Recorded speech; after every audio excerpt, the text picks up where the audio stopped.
YouTube display for just a second.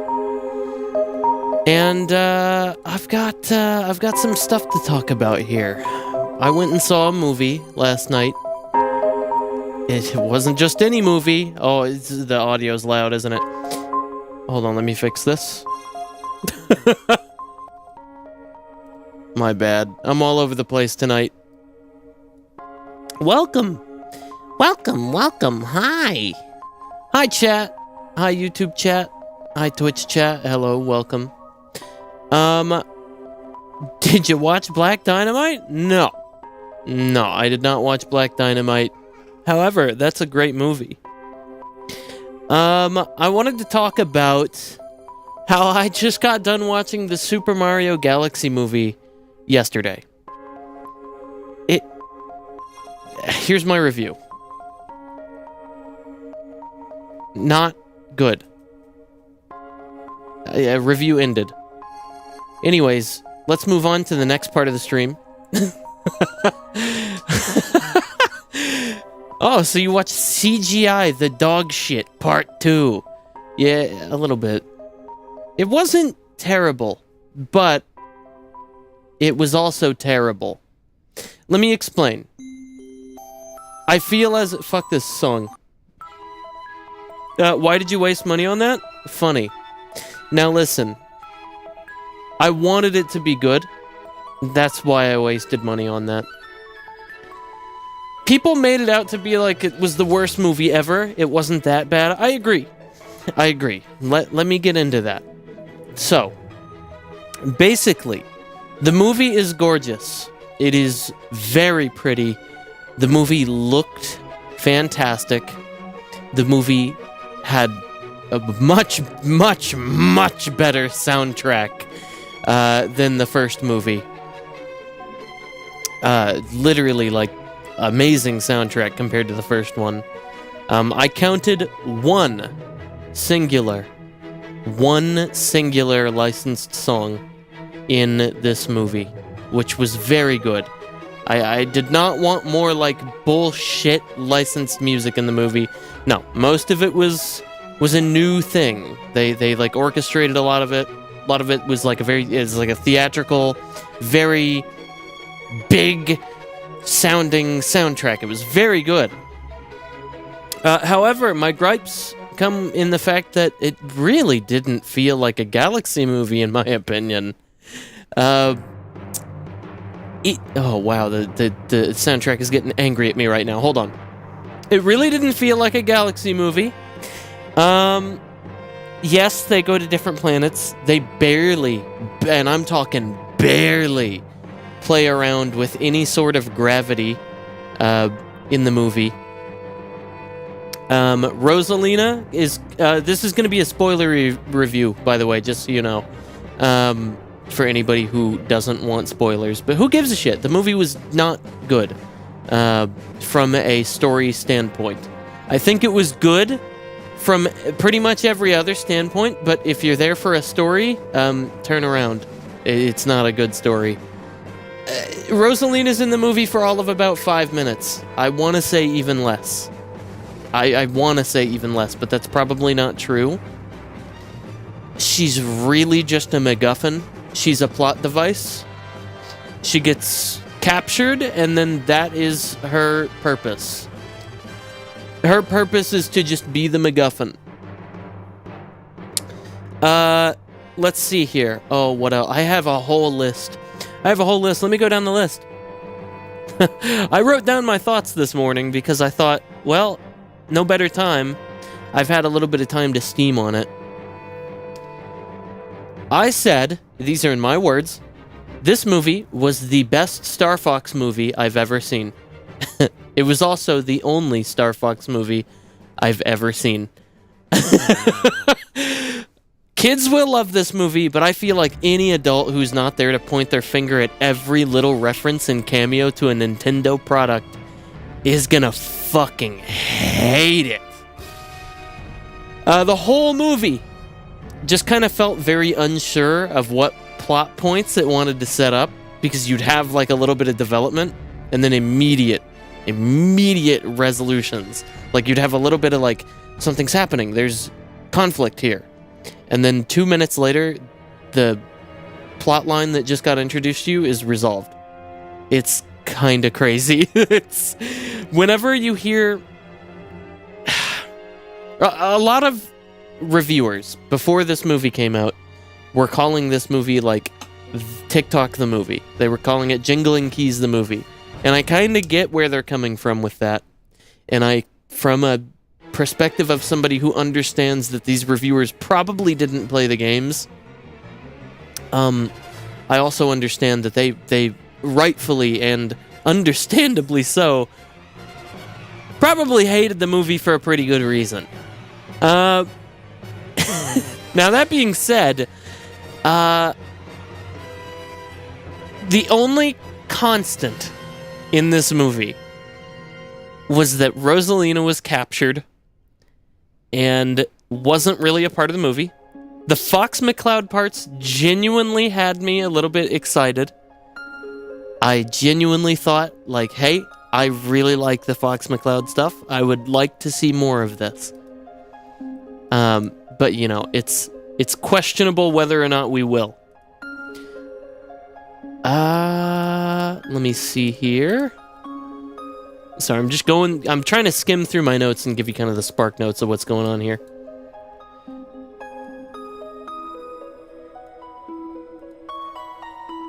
There were a couple of other cameos in the movie, I want to say, that were like character cameos.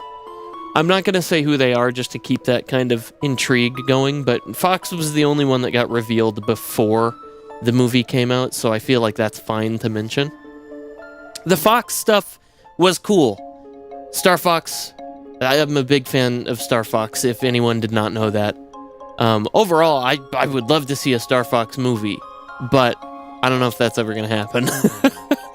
The couple of fights in the movie were pretty well done from a choreography and like a visual appeal aspect. But again, the fights don't really amount to a whole lot.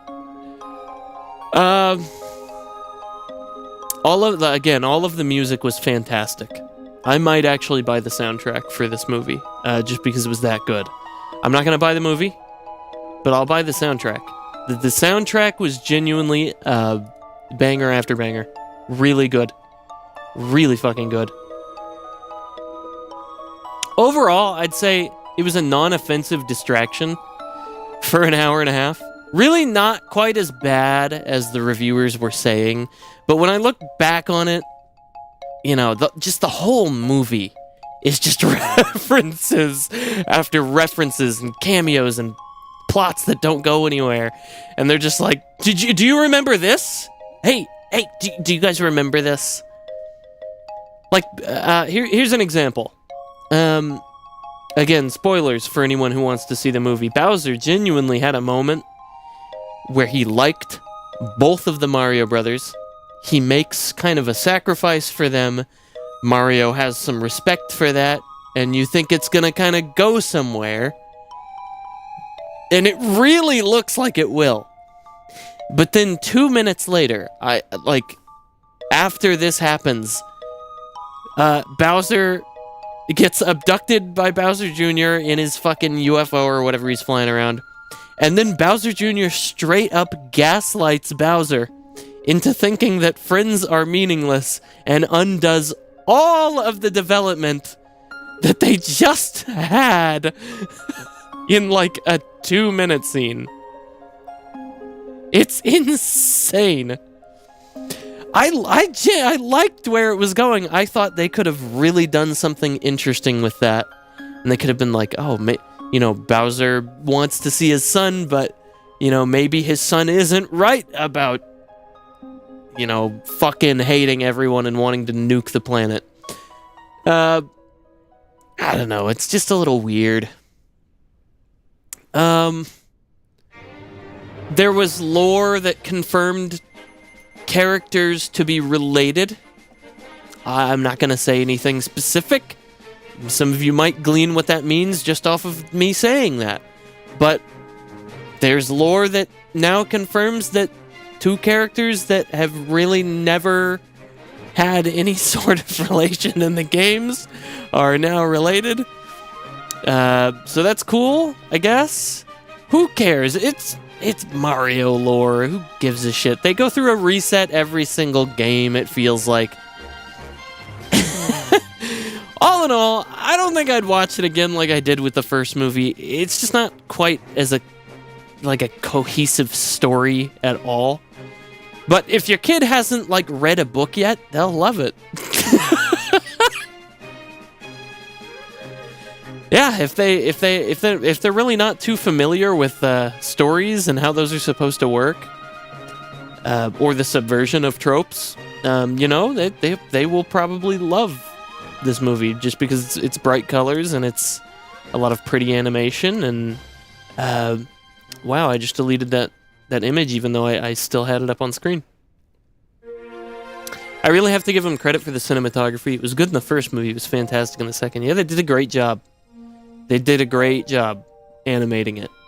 However, the movie itself, which is kind of the whole point, wasn't good. And I think I can safely say that. It's not terrible. Again, it's not a movie where I sat there and I was just bored out of my fucking mind. It's not a movie where I sat there and I was like, damn, this sucks. I don't want to be sitting here. No, I really enjoyed it because I'm a fucking Nintendo freak and I really like Mario. But I think it does have to be said that the movie was barely a Galaxy movie. It shouldn't have had that title. And I guess this is the best place to say it. When I heard that they were making a Super Mario Galaxy movie, I was very hopeful that they would have some sort of profound storytelling behind what they were doing. I was hoping that maybe they would make this into kind of a riskier art piece movie because it's Galaxy.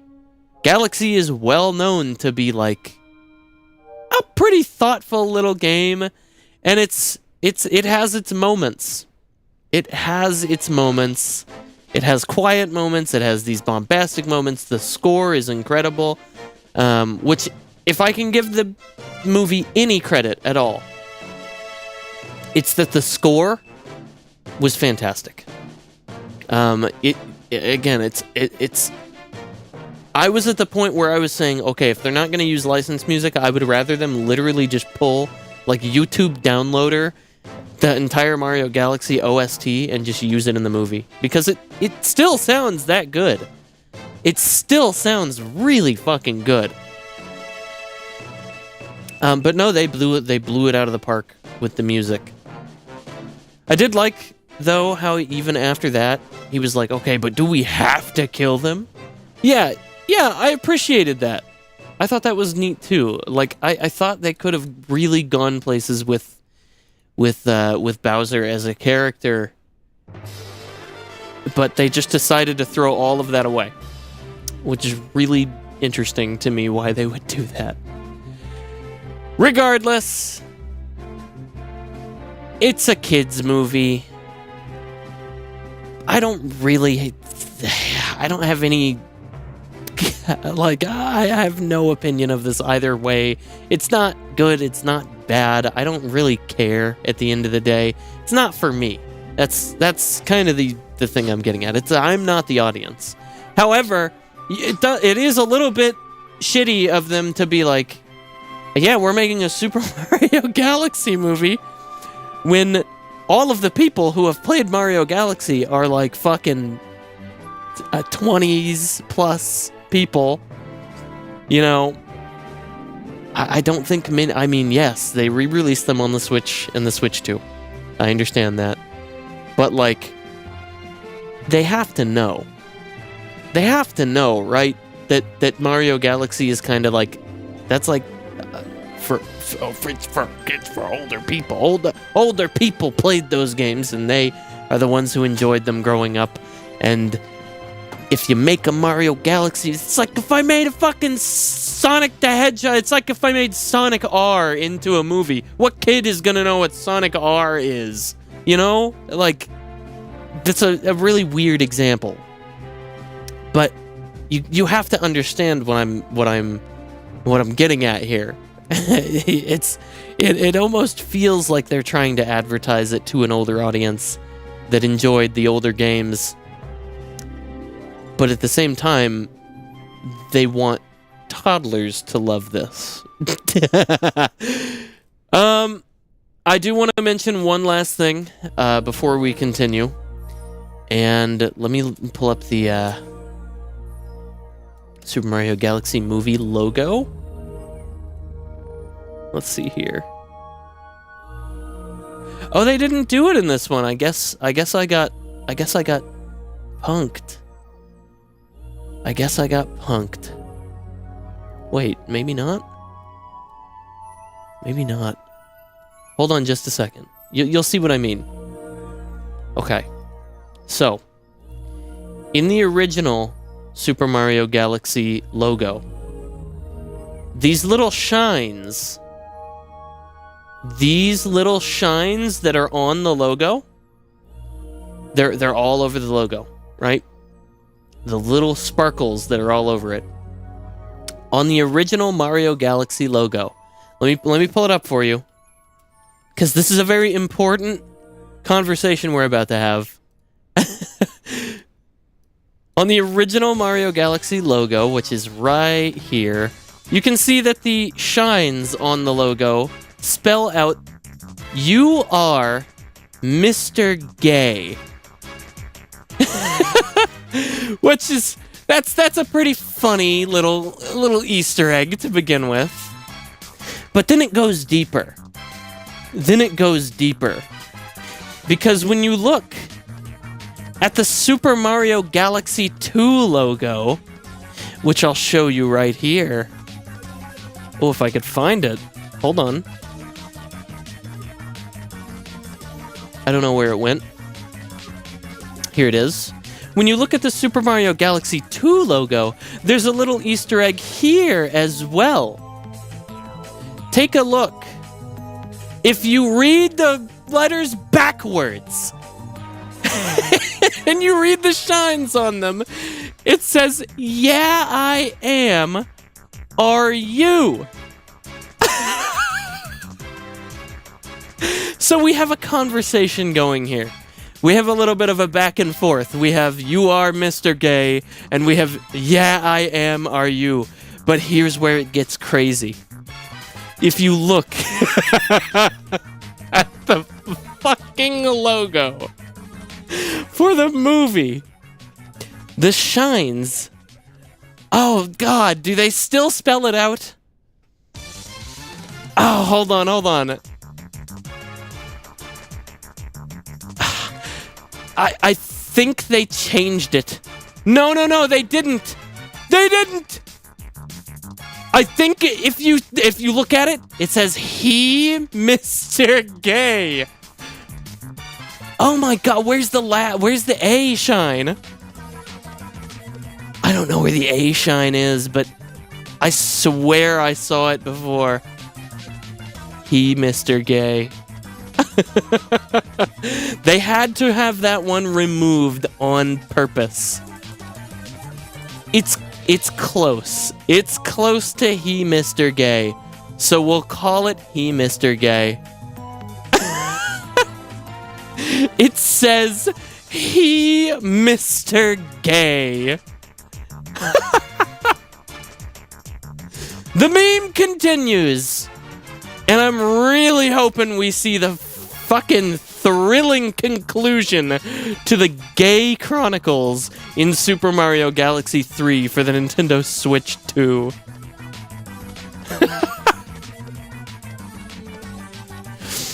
Oh man. Yeah, I'm really glad that they kept that going. Of all things to keep going, you know, obviously we have to keep the gay story going from Galaxy 1 to 2 to the movie. Sometimes like that makes me feel like that's the only reason why it's titled Galaxy, is just so they could do the meme. Regardless, that is my thoughts on Mario Galaxy. It wasn't bad, it wasn't amazing. It was a movie, and it's probably not for you if you're watching this stream. Actually, that's not true. There's a lot of kids that watch this. I don't know how I feel about that. Anyways, we're going to be doing some